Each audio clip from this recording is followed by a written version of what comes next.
अपनी प्रकृति के अनुसार भोजन भी 3 प्रकार का प्रिय होता है, और वैसे ही यज्ञ, तप और दान भी 3-3 प्रकार के होते हैं। उनके भेद को तू मुझसे सुन। पहले प्रस्तुत है आहार। आयु सत्व बलारोग्य सुख प्रीति विवर्धना रस्या स्निग्धा स्थिरा हृद्या आहारा सात्विक प्रिया। आयु, बुद्धि, बल, आरोग्य, सुख और प्रीति को बढ़ाने वाले, रस युक्त चिकने और स्थिर रहने वाले तथा स्वभाव से ही हृदय को प्रिय लगने वाले भोज्य पदार्थ सात्विक पुरुष को प्रिय होते हैं। योगेश्वर श्री कृष्ण के अनुसार स्वभाव से हृदय को प्रिय लगने वाला, बल, आरोग्य, बुद्धि और आयु बढ़ाने वाला भोज्य पदार्थ ही सात्विक है।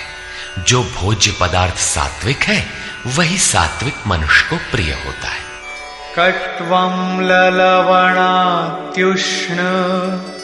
तीक्ष्ण रूक्ष विदाहिनः आहारा राजसस्येष्टा दुःख शोकामय प्रदाः।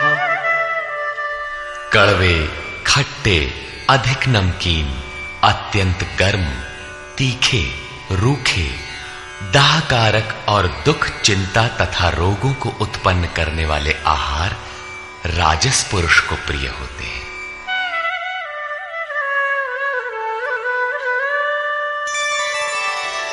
यातयामं गतरसं पूतिपर्युषितं च यत् उच्छिष्टमपि चामेध्यं भोजनं तामस प्रियम्।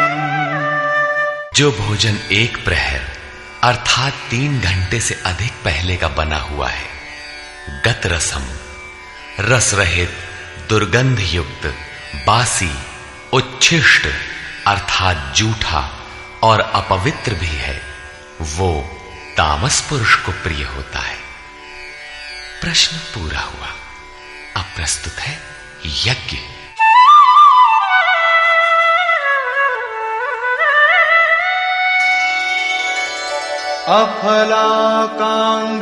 अफलाकांक्षिभिर्यज्ञो विधिदृष्टो य ईज्यते यष्टव्यमेवेति मनः समाधाय स सात्विकः। जो यज्ञ विधि दृष्ट शास्त्र विधि से निर्धारित किया गया है, जैसा पीछे अध्याय 3 में यज्ञ का नाम लिया, अध्याय 4 में यज्ञ का स्वरूप बताया कि बहुत से योगी प्राण को अपान में, अपान को प्राण में हवन करते हैं। प्राण अपान की गति निरोध कर प्राणों की गति स्थिर कर लेते हैं, संयमाग्नि में हवन करते हैं।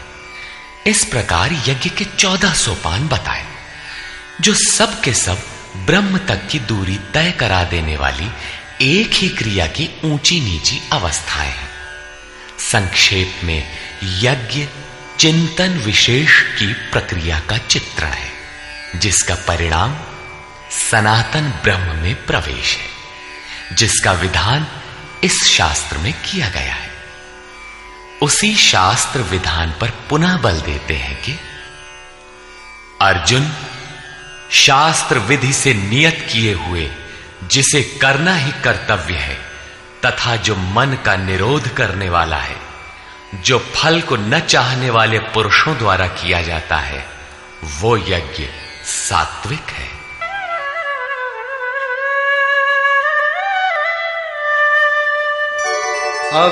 अभिसंधाय तु फलम् दम्भार्थमपि चैव यत् ईज्यते भरतश्रेष्ठ तं यज्ञं विद्धि राजसम्।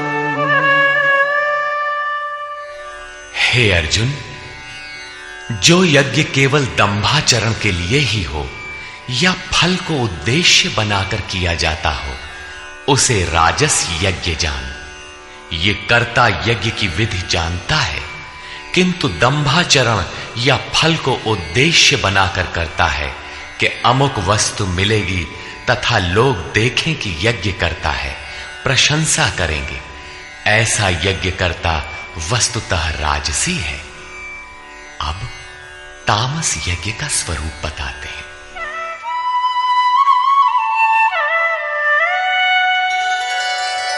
विधिहीनमसृष्टान्नं मन्त्रहीनमदक्षिणम् श्रद्धाविरहितं यज्ञं तामसं परिचक्षते। जो यज्ञ शास्त्र विधि से रहित है, जो अन्न अर्थात परमात्मा की सृष्टि कर सकने में असमर्थ है, मन को अंतराल में निरुद्ध करने की क्षमता से रहित है, दक्षिणा अर्थात सर्वस्व के समर्पण से रहित है तथा जो श्रद्धा रहित है, ऐसा यज्ञ तामस यज्ञ कहा जाता है। ऐसा पुरुष वास्तविक यज्ञ को जानता ही नहीं। अब प्रस्तुत है तप। देवद्विज गुरु प्राज्ञ पूजनं शौचमार्जवम् ब्रह्मचर्यमहिंसा च शारीरं तप उच्यते। परम देव परमात्मा द्वैत पर जय प्राप्त करने वाले द्विज सद्गुरु और ज्ञानी जनों का पूजन पवित्रता, सरलता, ब्रह्मचर्य तथा अहिंसा शरीर संबंधी तप कहा जाता है। शरीर सदैव वासनाओं की ओर बहकता है, इसे अंतःकरण की उपर्युक्त वृत्तियों के अनुरूप तपाना शारीरिक तप है।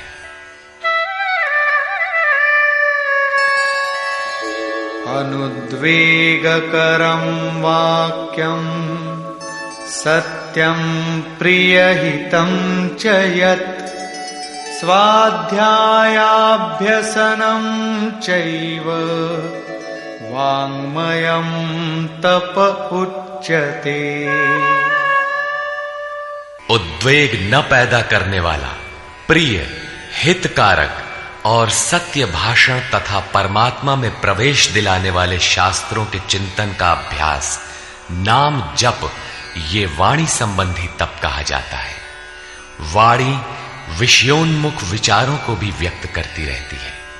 इसे उस ओर से समेटकर परम सत्य परमात्मा की दिशा में लगाना वाणी संबंधी तप है। अब मन संबंधी तप देखें।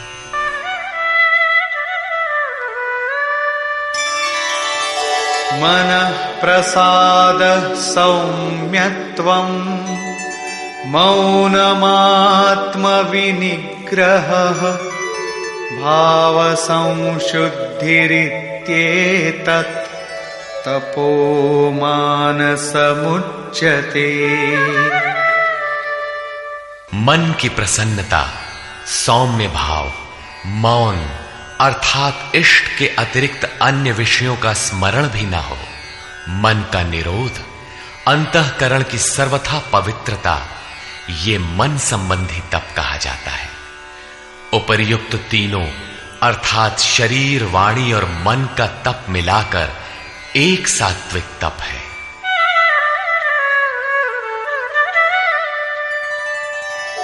श्रद्धया परया तप्तं तपस्तत्त्रिविधं नरैः अफलाकांक्षिभिर्युक्तैः सात्विकं परिचक्षते। फल को न चाहते हुए अर्थात निष्काम कर्म से युक्त पुरुषों द्वारा परम श्रद्धा से किए हुए उपर्युक्त तीनों तपों को मिलाकर सात्विक तप कहते हैं। अब प्रस्तुत है राजस तप।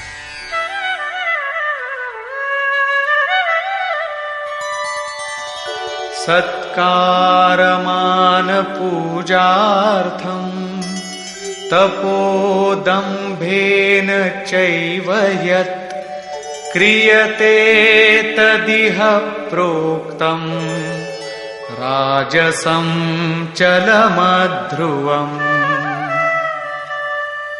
जो तप सत्कार, मान और पूजा के लिए अथवा केवल पाखंड से ही किया जाता है, वो अनिश्चित एवं चंचल फल वाला तप राजस कहा गया है।